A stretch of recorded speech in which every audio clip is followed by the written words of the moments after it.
Well, happy holidays, everyone, and welcome to the Wednesday evening service. And I'd like to bring out our guest vocalist for the evening, Miss Claudia Previn-Stasny. All right, Claudia, here we go. Thank you.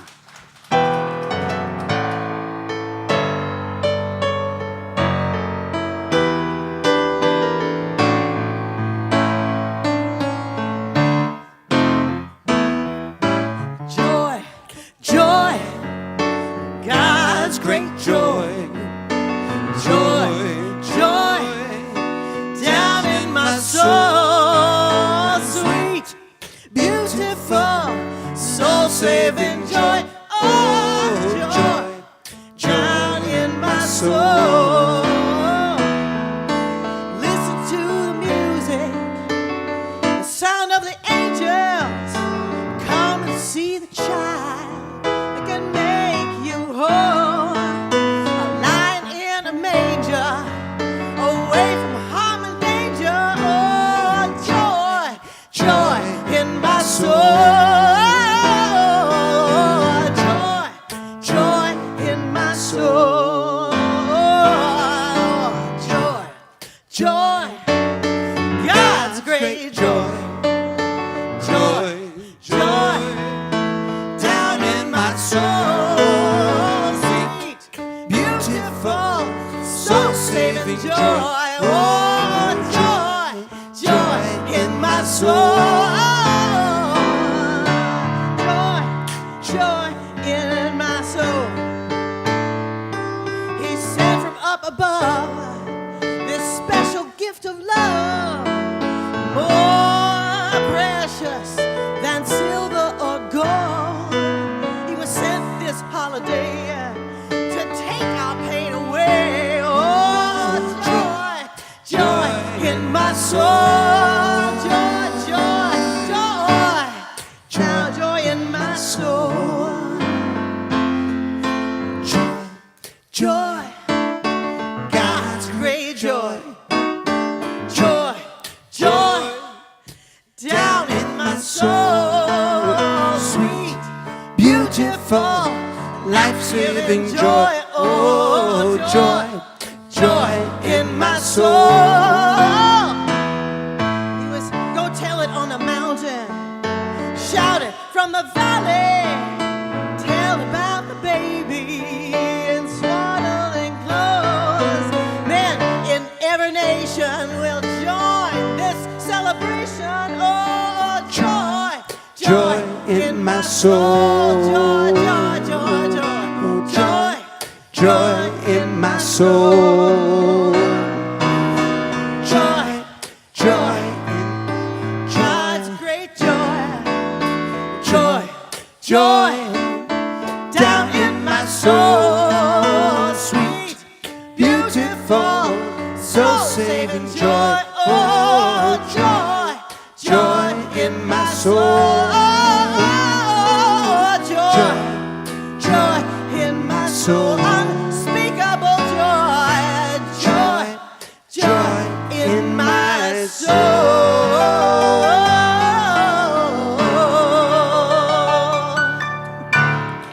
Thank you. All right, thank you, Claudia. Claudia Previn-Stasny, thank you. And Jim Bianchi. Yeah. Good evening. Practicing the presence. It's so good to see you for the holiday season. So we come together on the Wednesday evening to commune in spirit and to tap into the field of infinite possibilities, infinite potentiality. So we are celebrating our holiday season right now, and this is a candle lighting service, so I'm going to ask you to come forward and to set an intention. And I ask you to set an intention when you're asking for something. Asking for a quality of God, a quality of the Christ consciousness that you want more of in your life. Could be love or grace or gratitude. Only you would know that. So I'm asking you to come forward to light your candle as we practice the presence together.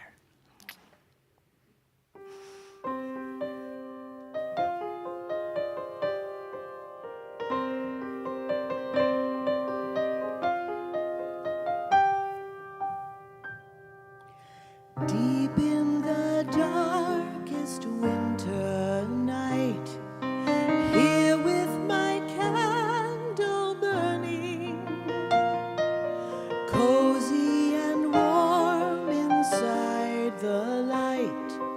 Now that the year is turning, what does the future hold in store?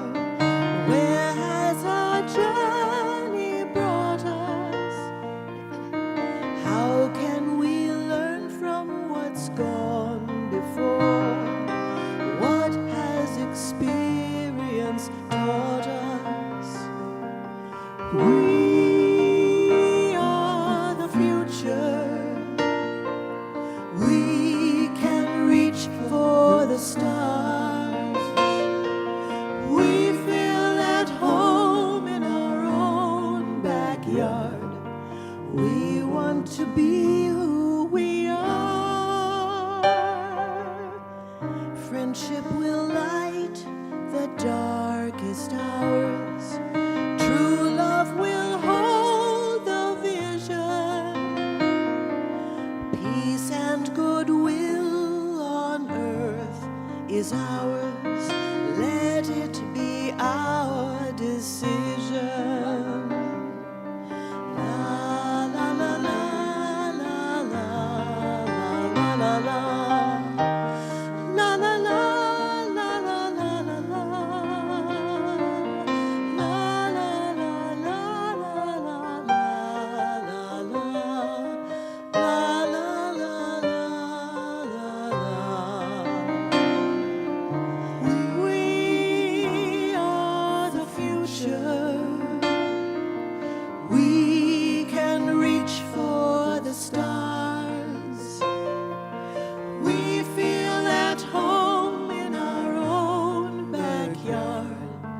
We want to be who we are.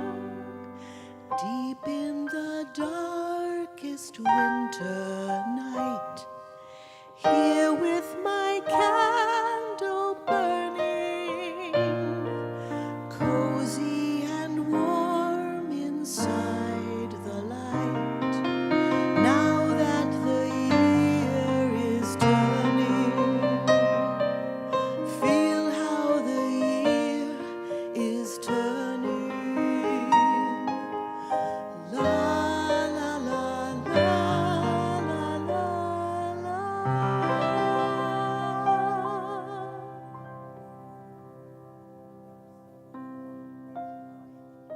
Gorgeous. Wow. So this is the time of our service where we practice the presence and we go into the silence. I invite you to close your eyes and to go within. And to focus on your heart space and to breathe in to your heart space. And with your intention, see a gold light around your heart. And give some of that gold light to the person that is sitting to your right. And now give some of that gold light to the person that is sitting to your left. I invite you to fill this whole room with gold light. As we breathe into our heart space and we focus on our breath, we'll practice the presence together.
My heart is open, and I allow the transforming power of gratitude to lift my spirit into the realm of the Most High.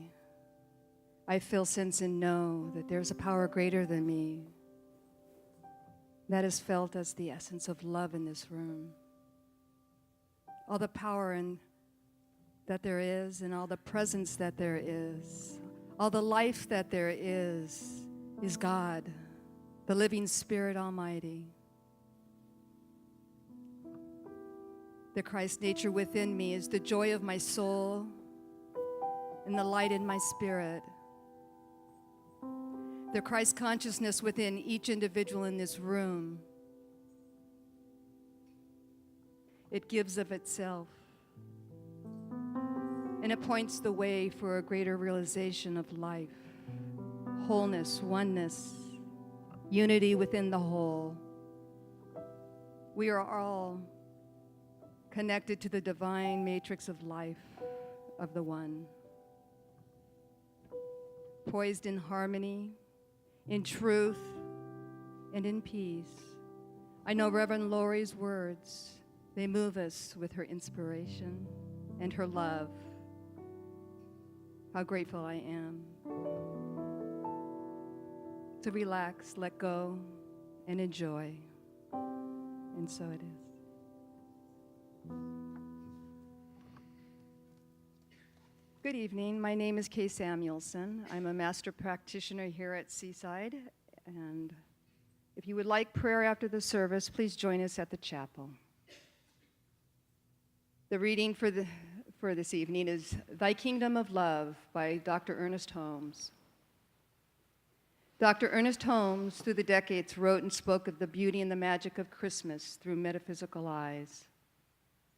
Thy kingdom of love. The children arrived at the edge of the star's light and stepped into the endless beauty in their sight.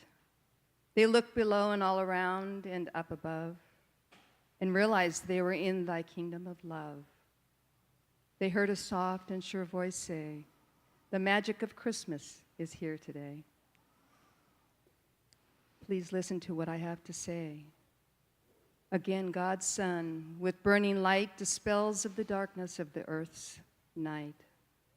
Asleep in the heart of cosmic love, in unborn universal potential, the Christ child lay. And the great mother soul, brooding over her unborn child, conceived in the stillness of her universal nature, imparting it to her own being. Born into time and experience, unnoticed, unseen, yet alive and aware, the Christ child incarnated in human form, taking the likeness of men and women, yet giving no sign of presence, waiting with utmost patience and love, the revelation that should disclose itself and proclaim the reign of peace. Then spoke the child, I come to bring peace. I am the child of joy, and to all who will, I give life. I am formed of happiness. I am come from the eternal stillness. Quietness and confidence are mine. In the heart of the Father I have lived forever. O nations and all people, look unto me and be saved.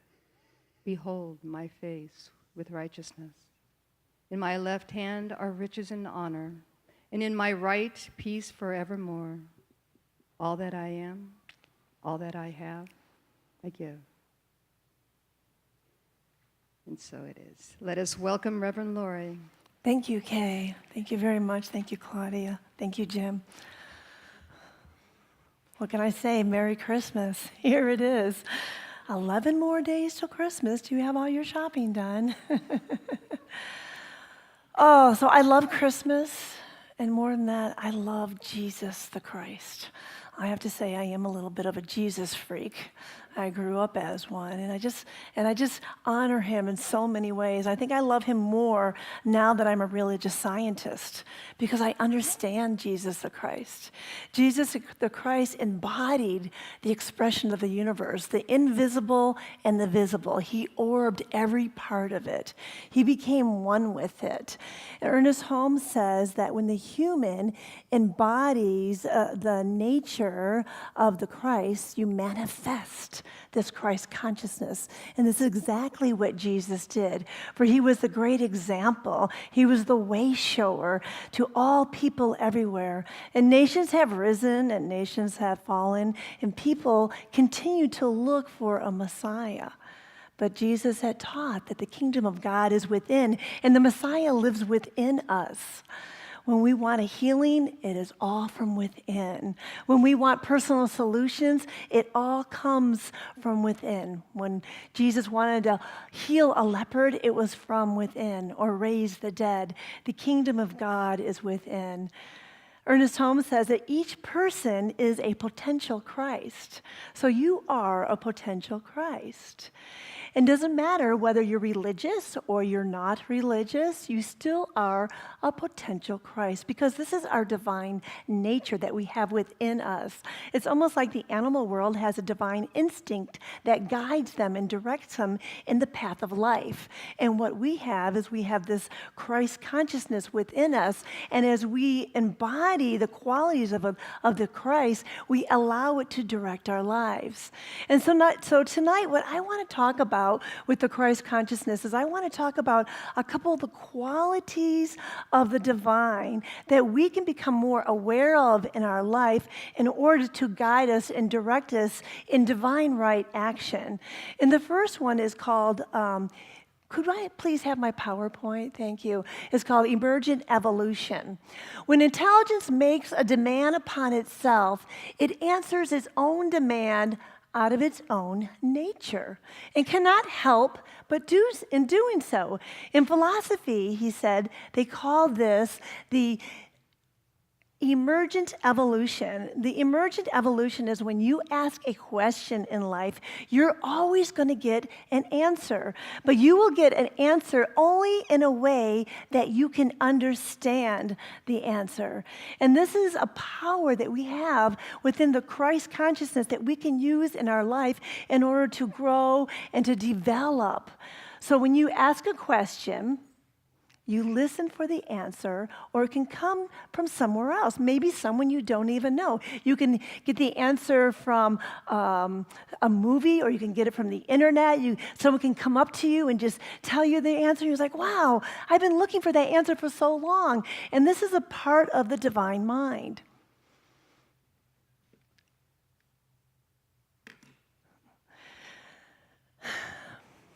So I was...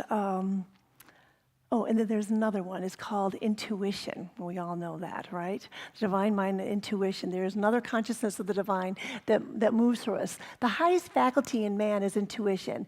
And it comes to a point sometimes with no process of reasoning at all. He instantly knows. You know like you know like you know when you have an intuitive hit.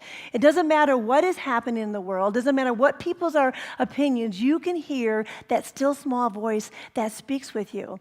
And we know what happens when we don't listen to that experience. We have a bitter experience. So when I was younger, when I was still opening up spiritually, I started having these still small voice intuitive hits, and I wouldn't listen to them. And I would be like, oh my God, I should have listened to myself. Why didn't I listen to myself? Because when we listen to ourselves, it always moves us to our highest good. Because Spirit is always protecting us, always guiding us, and always guarding us. The intuition is Spirit knowing itself. This is the divine knowing of Spirit. So there's a story that I want to share with you because there's two ways that we commune with Spirit. One is by asking a question and receiving an answer.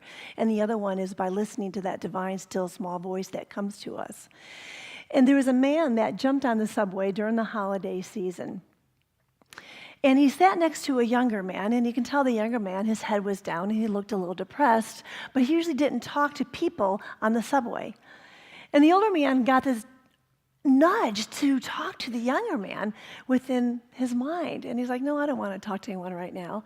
And he kept on getting that divine nudge to say something to the younger man. He's like, no, I really don't want to say anything. And finally, he kept on hearing that voice within, and he started to speak to the younger man.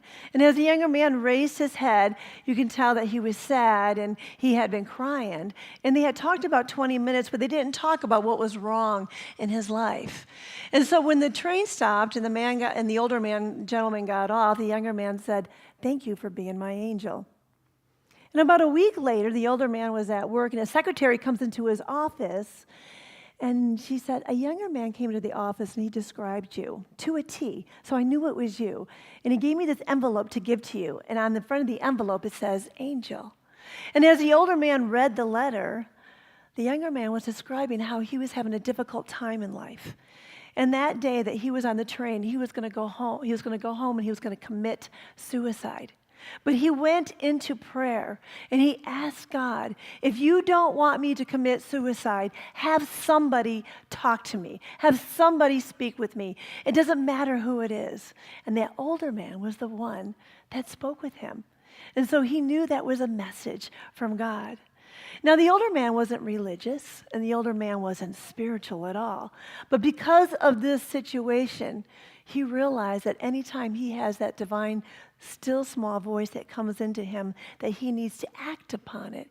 Because when he acts upon it, it's always for someone's highest good. And it might not be for his highest good, but it was for somebody else's. The other day I was at the dollar store yesterday morning. I was getting a gift card for Scott's mother. And I went to the lady at the counter and I said, could I have a gift card, a holiday gift card? And she said, oh, we don't sell them here. And I said, well, no, I bought one here before. She goes, no, I read all the books. I'm a new cashier here, and there's nothing about gift cards in the book.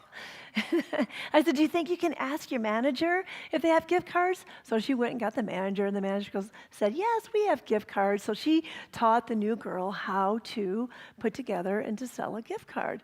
And after we were done, the lady at the register said to me, thanks for coming in here and buying a gift card, because I was asking that question, what can I buy my mom and dad for Christmas? And I had no idea what to do. They have everything they want. They would love the store, just buying a few things that they need. And you answered the question for me. And I walked out the door thinking, lady, that was not me. That was God working through me because you asked the question. That's emergent evolution. So as I was sitting on my couch and I was admiring the beautiful tree that I took 2 days to put together, I decided to practice emergent evolution because I needed another story for my talk. So I closed my eyes and I went in and I said, I need a story about inner guidance or about asking a question. And within a second, the book popped up in front of my mind. And it's called Stories for the Inner Ear. And it is a book by Cliff Durfee. Do you know who Cliff Durfee is? Cliff Durfee, if you don't know who he was a practitioner here at Seaside. And about 5 years ago, he launched this book. And I was at the book launch, and I had purchased a book. As a matter of fact, I told a couple of the stories at my Toastmasters. And then 2 years ago, he had passed away. But I've always loved this book, and I keep it on my shelf, and I forgot all about it. But it was right there in front of my face. Well, I asked a question, and intuitively, I received an answer. And that's the self-knowing mind working through us. And so there's a story in this book that I've never told before. And it's about a young eagle, and he's in his nest, and his big brother just shoves him out of the nest, and he tumbles down, and he grabs a little branch that was hanging onto a cliff, and he's standing on the branch, and his eyes are wide open, and he's like, oh my God, what do I do? And he hears an owl that's standing next to him. And the owl says, don't worry, you'll be okay. And the little eagle says, what do I do? And the owl said, your mother's going to come down in a couple minutes and she'll swoop you up and she'll put you back up into the nest. So a couple minutes later, the mother came and swooped him up and put him back into the nest. And then the little eagle learned how to soar and fly, and he was teaching all the other little eagles how to soar and fly after he grew up. And every night he would take the upsweep of the wind and go into his favorite tree and rest. And one evening he took the upsweep of the wind, and all of a sudden the wind started to downsweep, and it went downwards, and he tumbled and he tumbled and he tumbled. And he remembered when he was a baby, when he was tumbling down, that he had to just grab a branch. So he found a branch and he grabbed onto it. And as he hung on to this branch that was by the cliff, he realized he was on the same branch from when he was a little baby. And he stood there, but he was so much bigger, and the branch was about ready to break off, that his body flipped over, and all of a sudden he was up against the cliff. And he was like, oh my God, what do I do? What do I do? So he's thinking, I know, I'll do what I did before. I'll just wait here until my mother comes and gets me. And then he thought again, he's no, wait a minute, I haven't seen my mother in years. She's not going to come get me. What am I going to do? What am I going to do? And all of a sudden, he heard the owl again. He said, Mr. Owl, what do I do? What do I do? And the owl said, you know, I'm older now and I don't give advice. It's all from your own perspective. You're going to have to figure that one out for yourself. And then a crow came by and he said, Mr. Crow, what do I do? What do I do? And the crow laughed at him, and he went and got all his friends. And then a butterfly came by. He said, Butterfly, what do I do? What do I do? He said, just let go and fall. He said, I can't do that. So within him, he thought, oh my God, this is going to be a disastrous situation. What do I do? What do I do? So he decided to pray, and he got quiet. And as he prayed and prayed and prayed, all of a sudden he heard a still small voice within him that said, you must give up your false belief. And you think, well, what is my false belief? Oh, I think I can't get out of this. I think I'm going to fall to my fate. That's my false belief. He said, okay, well, I know there's going to be a solution. And once he decided there was going to be a solution, it's like his creative mind opened up, and he heard this voice. It's just to take his wings and edge himself against the cliff and bring himself up on top. And as he did this, all of a sudden he was standing straight up, and the crow and the owl and the butterfly were there, and they were all applauding him, and he flapped his wings and he started to soar off. And he realized that now he could teach the younger eagles that whenever they get in this position, to stay quiet and to pray and to listen to that divine, still small voice that will guide them to their highest good. Yes. One of my favorite teachers, Michael Bernard Beckwith, he tells a story about a day that he woke up and Spirit told him to sell all of his stock. He's like, what? Spirit said, yeah, sell all your stock. He said, really? So he called up his stockbroker and he said, sell all my stock. And he said, wow, you want all your stock sold? Yeah, sell all my stock. And the next day, the stock market crashed. And he said not only was God, a Spirit guiding him to his highest good, but he knew other people who had done the same thing. So we know that when we listen to that divine intuition, for that is the voice of God speaking to us, there's something on a larger scale that can see what's going on in our lives. I know my nephew at 3 years old, he heard this voice in his mind to put on his seatbelt when he was in the backseat of the car, and to put on his sister's seatbelt too. And 2 minutes later, there was a car accident and he was in it. And if they didn't have their seatbelt on, they would have died. And I know that if I asked you stories about your intuition and how they saved your life, I'm sure you can tell me stories also, right? And then my niece was driving the other day, and a voice very loudly told her to get into the other lane. And as she did, 30 seconds later, there was a 7-car pileup that she was able to miss. So we never know why situations happen in our life, but we also know that when we ask questions, we always get an answer, and we don't know where it's going to come from. But we know it's the right answer that we will understand. We know that when we listen to that still small voice within us, it's always going to guide us and direct us into our highest good. You know, 2 weeks ago I was here and we did the Tazy service, and it was such a beautiful service. It was such a beautiful evening. The next morning I went to go work out at the gym at 5:30 in the morning. I missed my class, and I thought, you know what? I'll just go over to the beach and I'll walk up and down the steps. And it was dark outside. And I didn't mind that. I love moon bathing and watching the stars and walking at night. And so I was over by Tamarack. You know where the bathroom is by Tamarack there? Yeah, I was right there. And there was 3 people standing outside the bathroom. And they had a dog, and I really couldn't see it too well because it was kind of far away. And the dog saw me coming towards them. And the dog wasn't on a leash, and I didn't realize it, and it started to charge me. And it was a pit bull. And all of a sudden, my mind went into a higher awareness.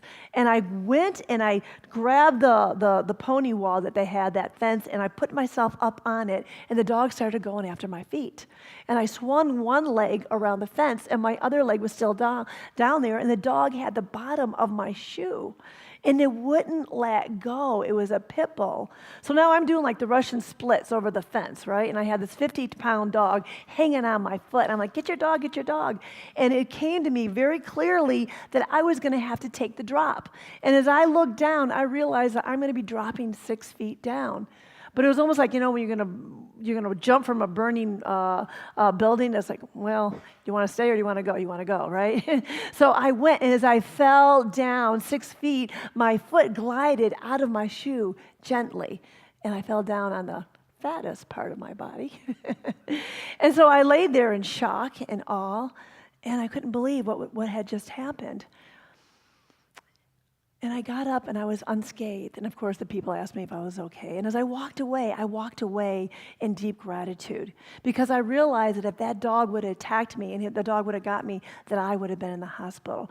And I realized that if it wouldn't have happened to me, it would have happened to somebody that wasn't able to climb over a fence and take that fall. That someone would have been in the hospital, that dog would have been dead, and those people would have been sued for every single penny they owned. And so I walked away in gratitude. And I was having lunch with a friend, and we got our nails done with Janice, actually, and I was telling her the story, and I was like, I was wondering what I was thinking, but I was in gratitude before this happened. Was I thinking attacking thoughts? Why did a dog attack me? We do that as religious scientists, She said, it's not really what happened to you, it's how you reacted to what happened to you, which I really appreciate that. And I was just in gratitude that it was me, and I was able to get out of that situation. So that was something that was good for the universe, for somebody, right? You never know why situations like that happen. And when I went into that heightened awareness, I was able to deal with the situation. In light of the Christmas season, I want to share with you a Christmas story about a little boy who experienced the emergent evolution, for he asked for something very special in his life, and this is a Christian story. He was 6 years old, and his father worked during the day, and his father worked at night in order to pay the hospital bills because his mother was terminally ill. And he didn't go to school because they didn't have the money for him to go to school, and they needed for someone to look over the mother. So every day, the little boy would get the mother food and water, and he would lay with his mother. And he was very, very sad. But he wanted to get his mother something very special for Christmas. However, he knew that the family didn't have the money. And he asked his dad if he would take him shopping.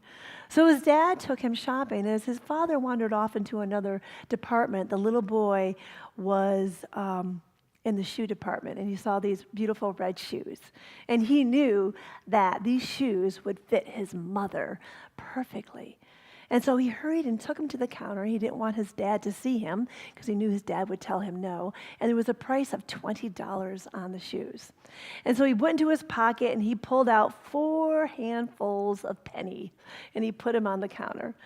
And the man at the counter looked at him. He said, "Sir, I would like to buy these for my mother. I know they will look beautiful on her. You see, my mother is going to visit Jesus tonight, and I want her to look pretty." And so the guy at the counter counted all the pennies, and he looked at the little boy when he was finished, and he said, "Young man, I'm sorry, you don't have enough money here." He said, "You don't understand. My mother gave up so much for us during the holiday, and I have to buy these shoes for her because I want her to look beautiful when she meets Jesus tonight." And there was a gentleman standing behind him that heard this, and all of a sudden he had put a $20 bill on the counter, and he said, thank you. My mother is going to look so beautiful. And he went home and he gave his mother the shoes, and she loved the shoes, and she put them on. And he held her hand as she went through the pearly gates, and she met Jesus.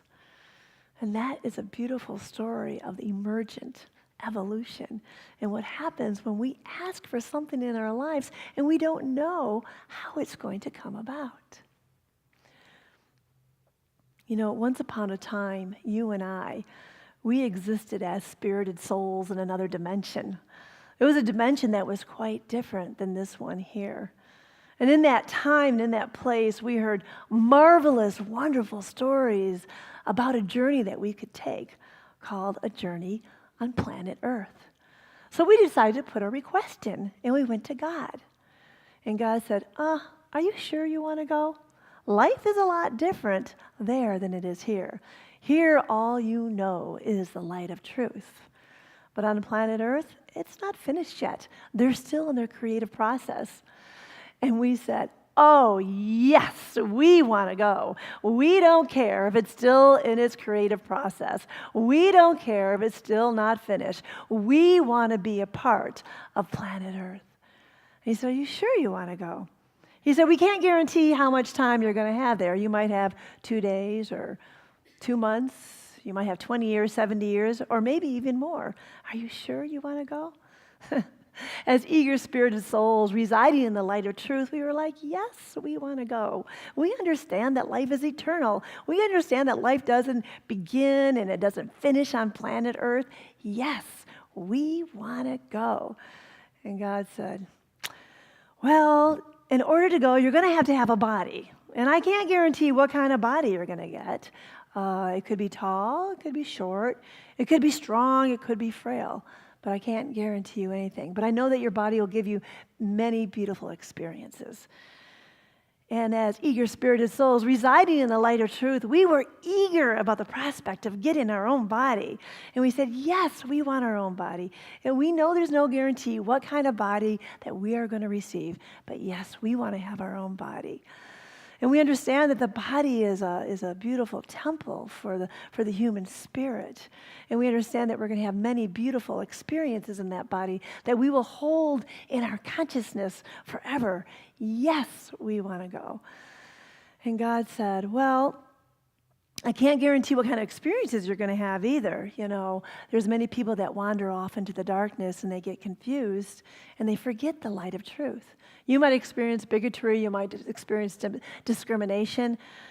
You may be born into an unloving family. You may feel hurt and pain, and you may become unloving yourself. And we said, but we want to go. We want to be a part of the movement that brings the light to planet Earth. We want to bring that realization that each person is an object of praise. Yes, we want to go. And God said, all right, I'll let you go, finally. But you're not going to go without purpose. Now, your purpose is to go there and to shine the light and to expel the darkness. Your purpose is to show love and compassion and wholeness where there is none. And we're like, yes, this is exactly what we want to do. But we have a question for you. He said, what?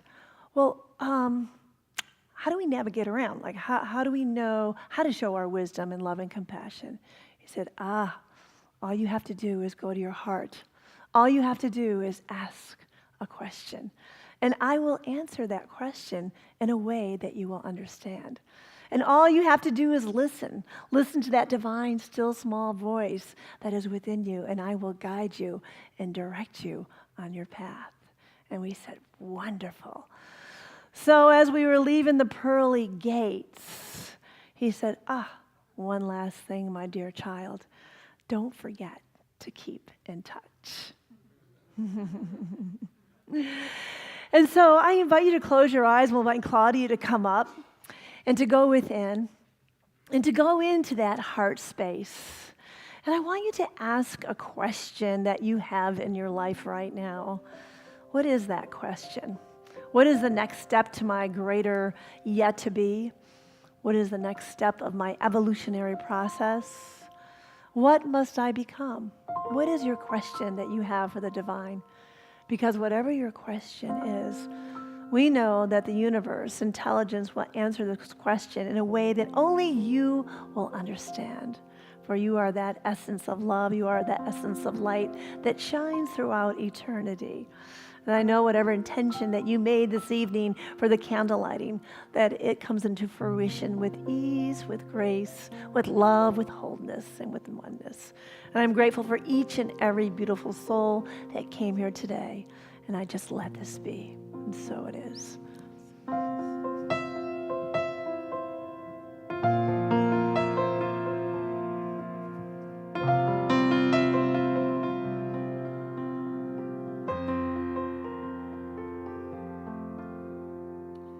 You asked me what I want this year, and I'll try to make it kind and clear.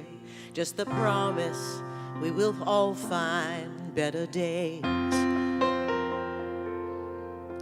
'Cause I don't need boxes wrapped in strings and designer love and empty things. Just the promise we will all find better days. So take these words and sing out loud, 'cause everyone is forgiven now. 'Cause tonight's the night the world begins again.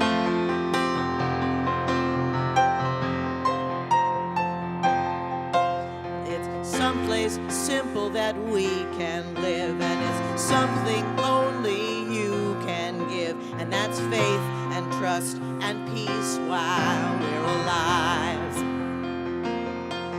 We've named one dear child who saved this world, but there's 10 million more who probably could. Let's all just stop and say a prayer for them.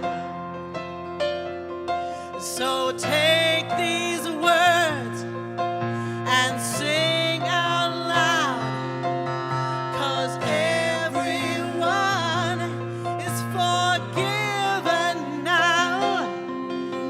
Tonight's the night the world begins again.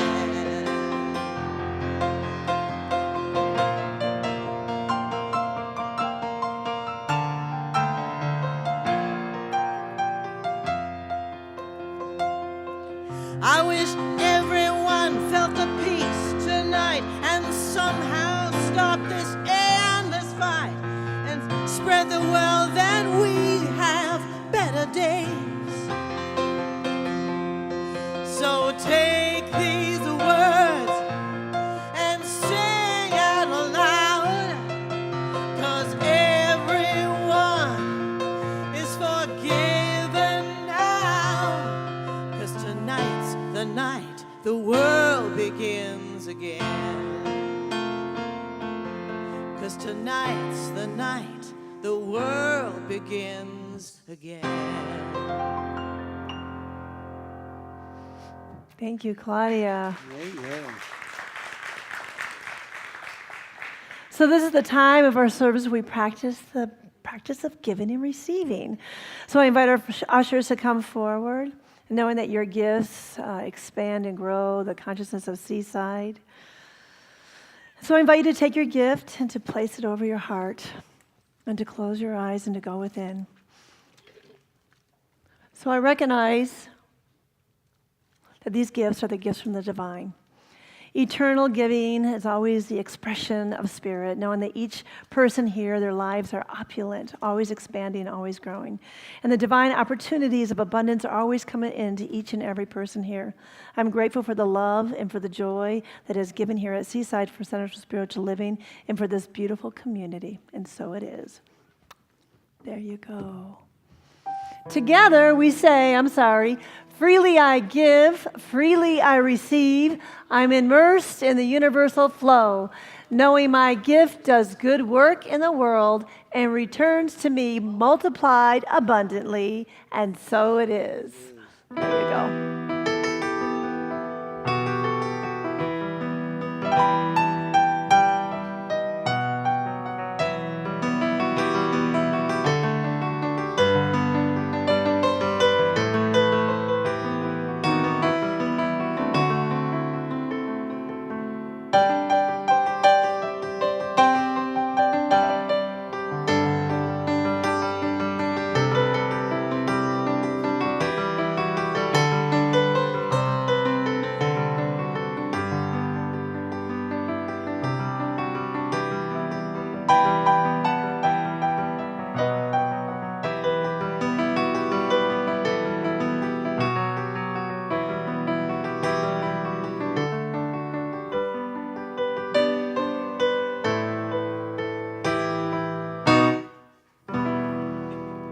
beautiful, isn't he? Thank you, Jim. Thank you.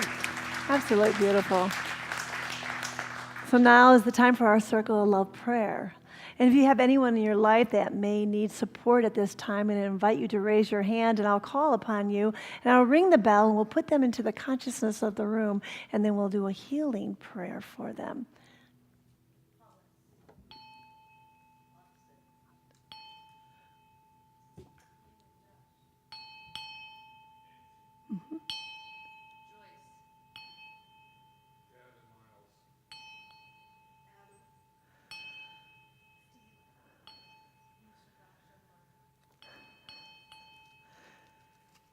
Catherine, did you have someone? Sure, Kathy. Kevin? Anyone else? Tommy? Yes. Betty and Mundell. David, thank you. Reverend Catherine Bonin is here. Make sure you say hi to her today after the service. So I invite you to close your eyes and to go within. As we go into this place of eternality, recognizing there is no beginning and there's no end, there is the essence of love and light and wholeness that's always seeking expression through itself and as itself. For I know the circle of love is complete. I know it binds all together with cords of everlasting love. I know I cannot depart from His presence nor wander from its care. The circle of love is complete within me. The circle of love is complete within the consciousness of this room. And I know that we hold each person high in the essence of love and the essence of light. I know that whatever needs to be healed is already healed in the mind of God. I know wherever there is disharmony, there is peace and harmony in their lives. I know doors of abundance open up easily and effortlessly. I know the light of healing is around each and every person. I know there's a perfect God, a perfect man, and a perfect being. And I'm grateful for this divine knowing, for I know that my word is the word of God, and it is the essence of love, and it is the essence of truth. And it is already done now in the mind of God. As I release my word into the law, knowing that it is done, and so it is. And so I want to thank a couple people here. Ed Reeves, thank you. And we also have Tim Griffith on video. Thank you, Tim. And Gregory, you're back. My mother loves you and she missed you. We have Ginny Mills and we have Dennis Mills. Candace Young Schultz, thank you for holding light for us. Kay Samuelson had to leave early, but we were going to bless her. We have Jim Bianchi. Thank you, Jim. Oh, thank you. My pleasure. And Claudia Previn-Stanzi, yes. Is Nicolette awake? Come here. Come here. Come on up here. Come on up here, kiddo. We have a birthday. Her birthday is in what, 2 weeks? Come on, in 9 days. We want to sing happy birthday to you. Happy birthday to you. Happy birthday to you. Happy birthday, Nicolette. Happy birthday to you. How old are you? Going to be? 12. And you're going to be 13? No. You're going to be 12. Wow. Enjoy it, kid. All right. Let me give a couple announcements. I'm sorry. I'm not in the flow. I will be in January because I'll be here all the time. So December 18th, we have Drumming the Light with Christine Stevens. On Christmas Day, if you have nowhere to go, you have somewhere to go, for this is your home. Reverend Christine Tillotson has the holiday Christmas dinner. And then the Burning Bowl ceremony, New Year's Eve, that is at 7 to 8:30. You still have time to party before 12 o'clock. Yes. Coming soon, it's never too late to begin again with Julia Cameron. I'll be teaching that class starting January 10th. And we have the Dances of Universal Peace are going to start again in January on the 15th with Jim and Lynn Chow. Oh, next week is Reverend Bobby Becker. So, and then the fourth Wednesday of every December, we are dark. Seaside is closed that week, so there will be no one here. And then January, you will be seeing more of myself here. And that's it. Why don't we stand and say the universal blessing, everyone together. May all beings be well and happy. May all beings be free from strife. May all beings return to love. Peace be with you forevermore. Please hang on to hands for our closing song. Let your heart fill with peace from the angels who love our world.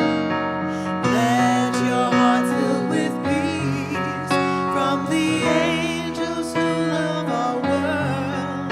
Peace will change our world. Peace will change our world. Peace will change our world. Peace will change our world. Peace in our hearts. Peace in our world. Peace in our hearts. Peace in our world. In our world. Seaside, please join us for homemade cookies and tea in the family room, and may you have a beautiful Christmas.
Cha, cha, cha.